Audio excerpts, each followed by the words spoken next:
দশম শ্রেণী তোমাদের সাহিত্য সঞ্চয়ন বইয়ের বা বাংলা বিষয়ের তোমাদের একটা গুরুত্বপূর্ণ ছোট গল্প মানিক বন্দ্যোপাধ্যায়ের লেখা নদীর বিদ্রোহ।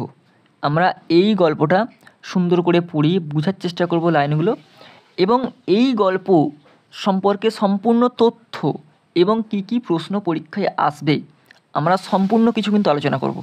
ওকে, চ্যানেলে কিন্তু এরকম পরপর সমস্ত রকম ভিডিও পাওয়ার জন্য তোমরা কিন্তু অবশ্যই চ্যানেলটি সাবস্ক্রাইব করে রাখো, পাশ থাকা বেল আইকনটি প্রেস করে রাখো, আর এই ভিডিওগুলো বন্ধুদের মধ্যে প্রচুর পরিমাণে শেয়ার করে দিয়ে তারাও কিন্তু সম্পূর্ণ স্কুলগুলো বা সম্পূর্ণ গল্পগুলো বা কবিতাগুলো এবং সমস্ত বিষয়ের পড়াগুলো সঠিকভাবে বুঝতে পারে এবং মাধ্যমিকের জন্য সম্পূর্ণ প্রস্তুতি নিতে পারে। ওকে, নদীর বিদ্রোহের লেখক মানিক বন্দ্যোপাধ্যায়। আমরা এই মানিক বন্দ্যোপাধ্যায় সম্পর্কে প্রথম ভালো করে এটা জেনে নিই। দেখো, মানিক বন্দ্যোপাধ্যায়কে যদি কথা বলতেই হয়, মানিক বন্দ্যোপাধ্যায় হচ্ছে এমন একজন কবি যিনি সমাজের এবং মানুষের জীবনের যে বাস্তবতা তিনি কিন্তু তুলে ধরেছেন প্রতিটা উপন্যাস, প্রতিটা গল্পের মধ্যে। ওকে, তাহলে সমাজের এবং সমাজের মানুষের জীবনের এবং বাস্তবতা সব কিছু তুলে ধরেছেন কিন্তু তিনি প্রতিটা গল্প, প্রতিটা লেখাতে। এই বিখ্যাত কবি মানিক বন্দ্যোপাধ্যায় জন্মগ্রহণ করেছিলেন 1908 সালের 19শে মে। 19শে মে কিন্তু 1908 সালে জন্মগ্রহণ করেছিলেন। তখন আমাদের দেশ স্বাধীন হয়নি। তিনি জন্মগ্রহণ করেছিলেন সাঁওতাল পরগনার দুমকা শহরে। সাঁওতাল পরগনার দুমকা শহরে কিন্তু তিনি জন্মগ্রহণ করেছিলেন। পৈতৃক বাড়ি কোথায়? লেখকের পৈতৃক বাড়ি হচ্ছে বর্তমান বাংলাদেশের ঢাকা জেলার বিক্রমপুরের মালপদিয়া গ্রামে। তাহলে বর্তমান যে বাংলাদেশ রয়েছে সেই বাংলাদেশের ঢাকা জেলার বিক্রমপুরের মালপদিয়া গ্রামে কিন্তু মানিক বন্দ্যোপাধ্যায়ের পৈতৃক বাড়ি। পিতার নাম হচ্ছে হরিহর বন্দ্যোপাধ্যায় আর মাতা ছিলেন নীরদা সুন্দরী দেবী। ওকে, তিনি বিখ্যাত কয়েকটি উপন্যাসের আমরা নাম জেনে নিই। বিখ্যাত কয়েকটি উপন্যাস হচ্ছে যেমন জননী, যেমন দিবারাত্রির কাব্য, দর্পণ, পুতুল নাচের রীতিকথা, খুব ভালো একটা উপন্যাস পুতুল নাচের রীতিকথা, পদ্মা নদীর মাঝি, চতুষ্কোণ, সোনার চেয়েও দাম ইত্যাদি। ওকে, এবং ছোটো গল্পগুলো তিনি লিখেছেন, বেশ কয়েকটি ছোটো গল্প লিখেছেন। তার মধ্যে অন্যতম হচ্ছে কেরানির বউ, হারানের নাত জামাই, অসহযোগ ইত্যাদি কিন্তু বেশ গুরুত্বপূর্ণ ছোটো গল্প তিনি লিখেছেন। কিন্তু একজন এত ভালো কবি তিনি মাত্র 48 বছর বয়সে মারা যান। 1956 সালের ডিসেম্বর মাসের 3 তারিখে মাত্র 48 বছর বয়সে তার মৃত্যু ঘটে। আর এই মৃত্যু কিন্তু বাংলা সাহিত্য জগতের এক বিশাল শূন্যতা সৃষ্টি করেছিল। ওকে, আমরা প্রথমেই পড়লাম মানিক বন্দ্যোপাধ্যায় সম্পর্কে, অর্থাৎ ওনার যে পৈতৃক বাড়ি, ওনার মাতার নাম, ওনার পিতৃ পরিচয়, সমস্ত কিছু কিন্তু আমরা জেনে নিলাম। ওকে, এবার আমরা চলে আসি সরাসরি পড়াতে। আমি আগেই বলেছি যে এই গল্পটা কিন্তু ভীষণ একটা ভালো গল্প, যেটা মেনলি সমাজের সঙ্গে, মানুষের বা প্রাকৃতিকের সঙ্গে নির্ভর করে লেখা। তো আমরা কবিতার একটু যদি উৎস জেনে নিই, এটি মূলত একটা রূপক গল্প। এই যে গল্পটা আমরা নদীর বিদ্রোহ গল্পটা পড়বো, এটা মেনলি রূপক গল্প, যেখানে নদীর স্বাভাবিক স্রোত, যেহেতু নদীর বিদ্রোহ তাই নদী নিয়েই কিন্তু গল্পটা। ওকে, তো নদীর যে স্বাভাবিক স্রোতকে মানুষের জীবনের যে অস্থিরতা এবং পরিবর্তনের সঙ্গে তুলনা করা হয়েছে এই গল্পে।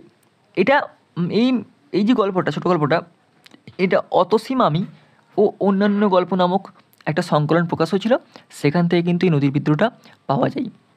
ওকে, তাহলে এই যে গল্পটা একটা রূপক গল্প, এখানে কিন্তু নদীর যে স্বাভাবিক স্রোতকে মানুষের জীবনের অস্থিরতা বা পরিবর্তনের সঙ্গে এই গল্পের মধ্যে তুলনা হয়েছে। এবার নদীর বিদ্রোহ গল্পটা মানিক বন্দ্যোপাধ্যায় একটা শক্তিশালী সৃষ্টি, একটা অনন্য সৃষ্টি, যেখানে নদী এবং মানুষের সম্পর্ক এই গল্পের মধ্যে গভীরভাবে চিত্রিত করা হয়েছে।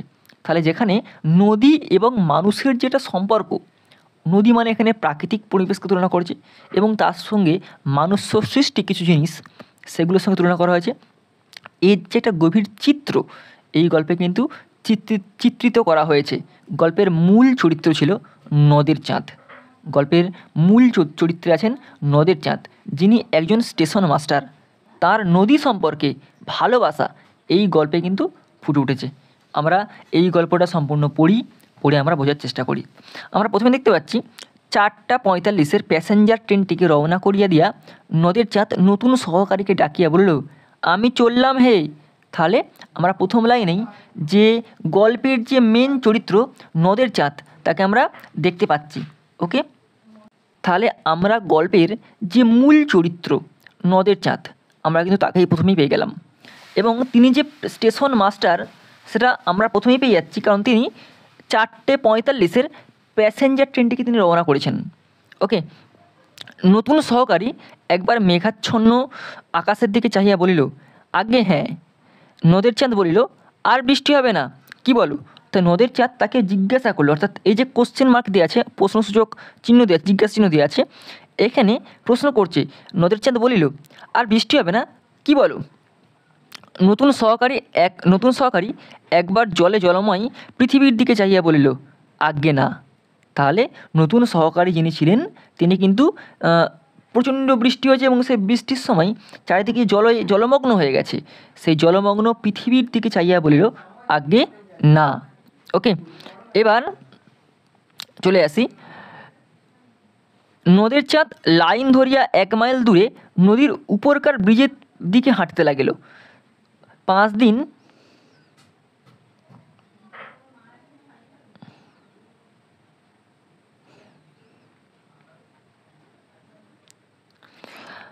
নদের চাঁদ লাইন ধরিয়া 1 মাইল দূরে নদীর উপরকার ব্রিজের দিকে হাঁটিতে লাগিল। 5 দিন অবিরত বৃষ্টি হইয়া আজ এই বিকেলের দিকে বর্ষণ থামিয়াছে। তাহলে 5 দিন ধরে অবিরত মানে টানা বৃষ্টি হচ্ছে, অর্থাৎ বৃষ্টির কোনো বিরাম নেই, বিরামহীন বৃষ্টিকে আমরা অবিরত বলবো।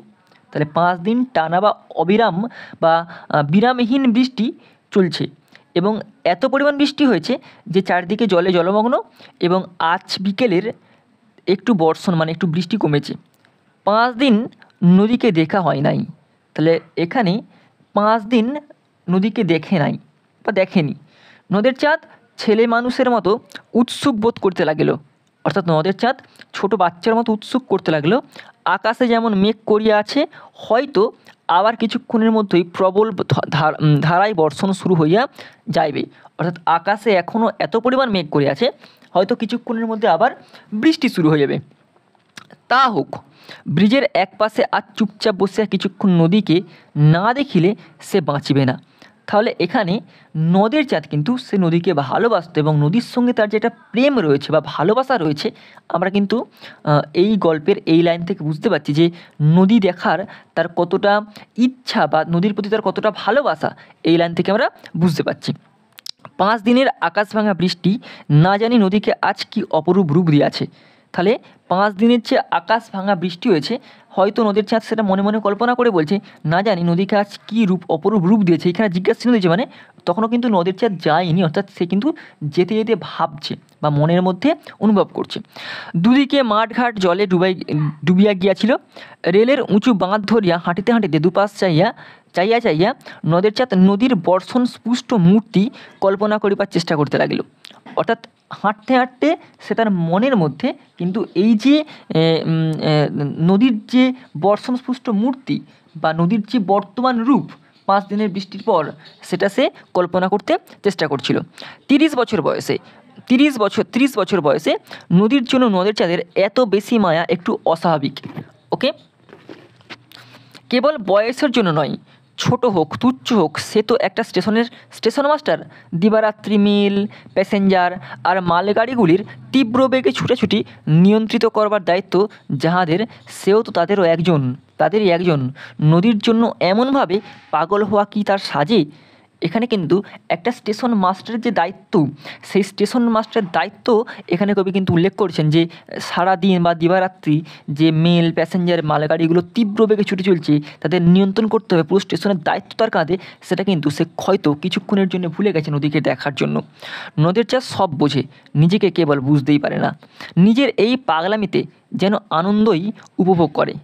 অস্বাভাবিক হোক, নদীকে এভাবে ভালোবাসিবার একটা কৈফিয়ত নদের চাঁদ দিতে পারে। নদীর ধারে তার জন্ম হয়েছে। এখন নদীর প্রতি এত ভালোবাসা কেন? এই প্রশ্নটা কিন্তু অনেক সময় মাধ্যমিকে চলে আসে। যে প্রশ্ন হতে পারে যে নদীর প্রতি এত ভালোবাসা কেন, হয়তো 2 নম্বর প্রশ্ন পড়তে পারে, 3 নম্বর প্রশ্ন পড়তে পারে। তার উত্তর দেখো এখানটায় আছে, নদীর ধারে তার জন্ম হইয়াছে, নদীর ধারে সে মানুষ হইয়াছে, চিরদিন নদীকে সে ভালোবাসেছে। অর্থাৎ নদীর ধারে তার জন্ম, নদীর ধারেই সে মানুষ হয়েছে, তাই চিরদিন নদীকেই সে ভালোবাসে আছে। দেশের নদীটি তার তার হয়তো এই নদীর মতো এত বড় ছিল না, কিন্তু শৈশবে, কৈশোরে আর প্রথম যৌবনে বড় ছোটোর হিসাব কে করে? তাহলে এই যে নদী, সেটা ছোট হোক সেটা বড় হোক, নদী কিন্তু নদী মাতৃকা। ওকে, তো শৈশব, কৈশোর এবং তার জীবনের প্রথম যৌবন, তাই ছোট বড়োর হিসেব রাখার দরকার নেই, সে কিন্তু নদীকে একবার হলেও দেখতে যাবে। দেশের সেই ক্ষীণ স্রোতা নির্জীব নদীটি অসুস্থ দুর্বল আত্মীয়ার মতোই তার মমতা পাইয়াছিল। বড় হইয়া একবার অনাবৃষ্টির বছরে নদীর ক্ষীণ স্রোতধারাও প্রায় শুকাইয়া যাইবার উপক্রম করিয়াছে দেখিয়া সে প্রায় কাঁদিয়া ফিরিয়াছিল। দুরারোগ্য ব্যাধিতে ভুগিতে ভুগিতে পরমাত্মা মরিয়া যাওয়ার উপক্রম করিলে মানুষ যেমন কাঁদে। তাহলে একবার সে যেখানে মানুষ হয়েছে, মানে সে যে নদীর ধারে মানুষ হয়েছিল বা নদীর পাড়ে মানুষ হয়েছিল, সেই নদীটার কিন্তু একবার বর্ষাকালে বৃষ্টি না হওয়ার জন্য নদীটা প্রায় শুকিয়ে যাচ্ছিল। ওকে, কেমন শুকিয়ে যাচ্ছিল এবং শুকিয়ে যাচ্ছে, এবং শুকিয়ে যাওয়ার পর সে যখন নদীটাকে দেখে সে প্রায় কেঁদে ফেলেছিল। কেমন করে কাঁদছিল? যেভাবে দুরারোগ্য ব্যাধিতে বা দুরারোগ্য কোনো রোগী, যেমন কোনো মানুষ মৃত্যুর আগে অবস্থায় চলে আসে এবং সে সময় মানুষ যেমনভাবে কাঁদে, এখানে সেই কাঁদার সঙ্গে কিন্তু নদের চাঁদের নদী শুকিয়ে যাওয়ার কান্নার তুলনা করা হয়েছে। ওকে, এবারে ব্রিজের কাছাকাছি আসিয়া প্রথমবার নদীর দিকে দৃষ্টিপাত করে নদের চা স্তম্ভিত হইয়া গেল।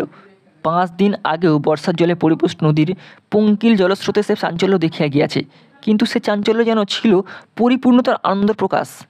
আজ যেন সেই নদী খেপিয়া গিয়াছে, গাঢ়তর পঙ্কিল জল ফুলিয়া ফাঁপিয়া ফেনসাচিত হইয়া ছুটিয়া চলিয়াছে। তাহলে 5 দিন পর্যন্ত অবিরাম বৃষ্টি হয়েছে এবং 5 দিন পরে সে নদীকে আবার দেখতে গেছে, কিন্তু 5 দিন আগের নদী আর অবিরাম টানা বৃষ্টির জন্য পর 5 দিন পরের নদী, কিন্তু দুটোর মধ্যে অনেক পার্থক্য এখানে লক্ষ্য করতে পারছি। এতক্ষণ নদের চাঁদে একটি সংকীর্ণ ক্ষীণ স্রোতা নদীর কথা ভাবিতেছিল। তার 4 বছরের চেনা এই নদীর মূর্তিকে তাই যেন আরও বেশি ভয়ঙ্কর, আরও বেশি অপরিচিত মনে হলো।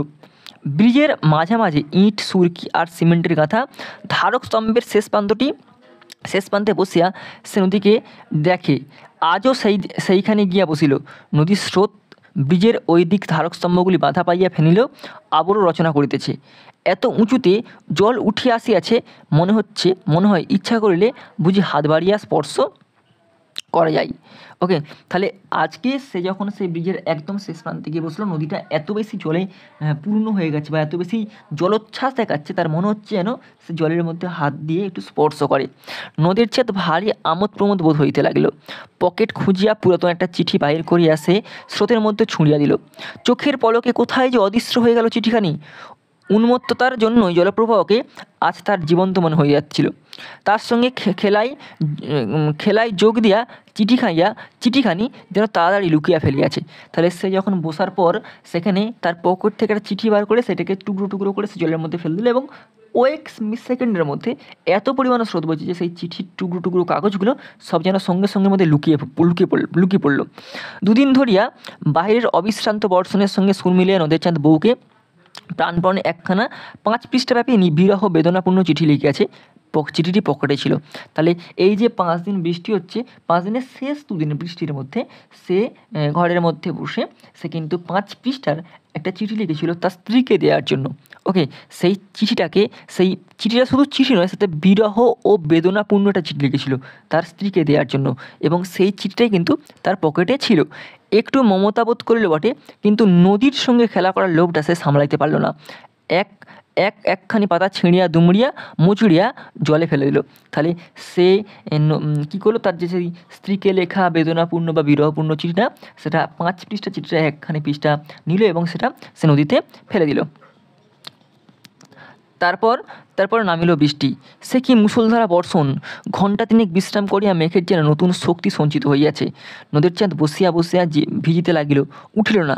নদী হইতে একটা অশ্রুতপূর্ব শব্দ উঠিতেছিল, তার সঙ্গে বৃষ্টির ঝমঝম শব্দ মিশিয়া হঠাৎ এমন একটা সঙ্গত সৃষ্টি করিয়াছে যে নদীর চাঁদের মন হইতে ছেলে মানুষই আমোদ মিলিয়া গেল। তার মনে হইতে লাগিল। এই ভীষণ মধুর শব্দ শুনিতে শুনিতে সর্বাঙ্গ অবসন্ন হইয়া আসিতেছে। ক্রমে ক্রমে দিনের স্তিমিত আলো মিলাইয়া চারিদিকে অন্ধকার ছাইয়া গেল। বৃষ্টি একবার কিছুক্ষণের জন্য একটু কমিয়া আবার প্রবল বেগে বর্ষণ আরম্ভ হইল। ব্রিজের উপর দিয়া একটা ট্রেন চলিয়া যাওয়ার শব্দে আকস্মিক আঘাতে ঘুম ভাঙিয়া যাওয়ার মতো একটা বেদনাদায়ক চেতনা কিছুক্ষণের জন্য নদের চাঁদকে দিশাহারা করিয়া রাখিল। তারপর সে অতি কষ্টে উঠাই দাঁড়ালো। বড় ভয় করতে লাগলো নদী চাঁদের। হঠাৎ তার মনে হইয়াছে, রোষে ক্ষোভে উন্মত্ত এই নদীর আর্তনাদী জলরাশির কয়েক হাত উঁচুতে এমন নিশ্চিন্ত মনে এতক্ষণ বসে থাকা তার উচিত হয় নাই। তাহলে এই যে এতক্ষণ ধরে সে বসছিল, উঠার পর তার মনে হচ্ছে এই রকম উন্মত্ত পাগল একটা জলরাশির সামনে তার এতক্ষণ বসে থাকা উচিত হয়নি। হোক ইট, সুরকি, সিমেন্টের, পাথর, লোহালক্কর গোড়া ব্রিজ, যে নদী এমনভাবে খেপে যাইতে পারে তার বিশ্বাস নাই। অন্ধকারে অতি সাবধানে লাইন ধরিয়া হাঁটিতে হাঁটিতে নদীচাঁদ স্টেশনের দিকে ফিরিয়া চলিল। নদীর বিদ্রোহের কারণে সে বুঝিতে পারিয়াছে, ব্রিজটা ভাঙিয়া ভাসিয়া লইয়া দুপাশের মানুষের হাতে গড়া বাঁধ চুরমার করিয়া সে স্বাভাবিক গতিতে বহিয়া যাইবার পথ করিয়া লইতে চাই, কিন্তু পারবে কি? তাহলে এখানে এই লাইনগুলোতে আমরা পাচ্ছি যে প্রাকৃতিকের সঙ্গে অর্থাৎ অর্থাৎ প্রাকৃতিক পরিবেশ, যেটা 5 দিনের অবিরাম বর্ষণ বা অবিশ্রান্ত একটা বর্ষা নেমেছে, এবং তার সেই মানে টানা বৃষ্টির জন্য যে নদীর যে রূপ ধারণ হয়েছে, এবং সেই রূপকে যে আটক করার জন্য বা শান্ত করার জন্য বা আমরা যে ব্রিজগুলো তৈরি করা হয় নদীর জলধারাকে কম করার জন্য, সেই সবগুলো কিন্তু এখানে ভেঙে চুরমার করে দেবে, ভেঙে পুরো সমস্ত কিছু ভেঙে ফেলবে। ওকে, তো এখানে কিন্তু প্রাকৃতিকের সঙ্গে মানুষ সৃষ্টির একটা যে দ্বন্দ্ব, বা সেটাকে যে প্রাকৃতিক পরিবেশ বা প্রকৃতি মনে করলেই চূর্ণ বিচূর্ণ করতে পারে, সেটা কিন্তু এখানে আবার দিয়েছে। পারিলেও মানুষ কি তাকে রেহাই দেবে? আজ যে ব্রিজ আর বাঁধ সে ভাঙিয়া ফেলিবে, কাল মানুষ আবার সেই ব্রিজ আর বাঁধ গড়িয়া তুলবে। তারপর এই গভীর প্রশস্ত জলপূর্ণ নদীর তার দেশের সেই কিংসতা নদীতে পরিণত হইতে না জানি মোটে আর কদিন লাগিবে। তাহলে এখানে নদীচাঁদ বলতে চেয়েছেন যে এই যে ব্রিজটা আজকে ভেঙে ফেলবে বা এই যে বাঁধগুলো ভেঙে ফেলবে, কিন্তু মানুষ তো আবার গড়ে তুলবে। মানুষ যখন গড়ে তুলবে, আবার কী হবে? আবার কোনো না কোনো নদী শুকিয়ে যাবে, আবার অবিশ্রান্ত জলটা আবার শুকনো হয়ে ধীরে ধীরে কমে আসবে। ঠিক আছে, স্টেশনের কাছে নতুন রং করার জন্য বৃষ্টির জন্য এতকাল নদের চাঁদ গর্ব অনুভব করিয়াছে। আজ তার মনে হইল, কী প্রয়োজন ছিল ব্রিজের? বোধহয় এই প্রশ্নের জবাব দিবার জন্যই পিছন হইতে 7 নং ডাউন প্যাসেঞ্জার ট্রেনটি নদের চাঁদকে পিছিয়ে দিয়া চলিয়া গেল ছোট স্টেশনটির দিকে। নদের চাঁদ 4 বছর যেখানে স্টেশন মাস্টারি করিয়াছে এবং বন্দি নদীকে ভালোবাসিয়াছে। তাহলে যখন নদের চাঁদ ওখান থেকে ব্রিজ থেকে উঠে হেঁটে হেঁটে আসছিল, সেই হাঁটে আসার সময় পিছন দিক থেকে আসা 7 নম্বর ডাউন প্যাসেঞ্জার ট্রেনটি নদের চাঁদকে পিছিয়ে দিয়ে চলে, অর্থাৎ নদের চাঁদকে মেরে দিয়ে চলে গেল। কোথায় চলে গেল? যে স্টেশনে নদের চাঁদ স্টেশন মাস্টারি করতো, সেই ছোট্ট স্টেশনে কিন্তু 7 নম্বর ডাউন প্যাসেঞ্জারটা কিন্তু এসে মেরে দিয়ে চলে গেল। ওকে, এবং এখানে যে কবি বোঝাতে চাইছেন যে মানুষ সে মৃত্যু কখন হয় কেউ জানে না। ওকে, এবং এইখান থেকে আমরা বুঝতে পারছি যে মানুষ প্রকৃতির নিয়ন্ত্রণ করতে গিয়েও তার বিপর্যয় ডেকে আনে। এছাড়া প্রকৃতির সঙ্গে মানুষের যে সম্পর্ক কখনো একতরফা নয়, বরং এটা একটি সংগ্রাম, যা সমাজের অসঙ্গতি এবং প্রকৃতির চাহিদা তুলে আনতে পারে। ওকে, এবং চাহিদাকে তুলে ধরে বলতে পারি আমরা। এক্ষেত্রে আমরা নদের চাঁদও মারা গেল, অর্থাৎ নদীর বিদ্রোহর যে মূল বিষয়বস্তু আমরা পাচ্ছি, এখানে কিন্তু বুঝতে হবে যে মানুষ যতই প্রকৃতিকে নিয়ন্ত্রণ করার চেষ্টা করুক না কেন, প্রকৃতিকে নিয়ন্ত্রণ করা কখনোই সম্ভব নয়। সেটা কখনো ছিলও না, আজও হবে না, ভবিষ্যতেও হবে না। ওকে, প্রকৃতি কিন্তু প্রকৃতির মতোই থাকবে, আর মানুষ্য সৃষ্টি জিনিসগুলো কিন্তু সেটা তার মতোই থাকবে। তবে হ্যাঁ, যদি প্রকৃতিকে তুমি বাধা দাও, তাহলে কিন্তু প্রকৃতি তোমার হয়ে একদিন না একদিন হলেও সে কিন্তু তোমার বাধা অতিক্রম করবেই। ওকে, এই গেল নদী বিদ্রোহ গল্প, এবং এর থেকে আমরা 1-2টো প্রশ্ন আলোচনা করলাম। এর থেকে আর কি প্রশ্ন পড়বে মাধ্যমিকে আমরা কিন্তু নেক্সট ভিডিওতে সম্পূর্ণ আলোচনা করে দেবো। এরকম পরপর ভিডিও পাওয়ার জন্য তোমরা কিন্তু চ্যানেলটি সাবস্ক্রাইব করে রাখো, পাশে থাকা বেল আইকনটি প্রেস করে রাখো।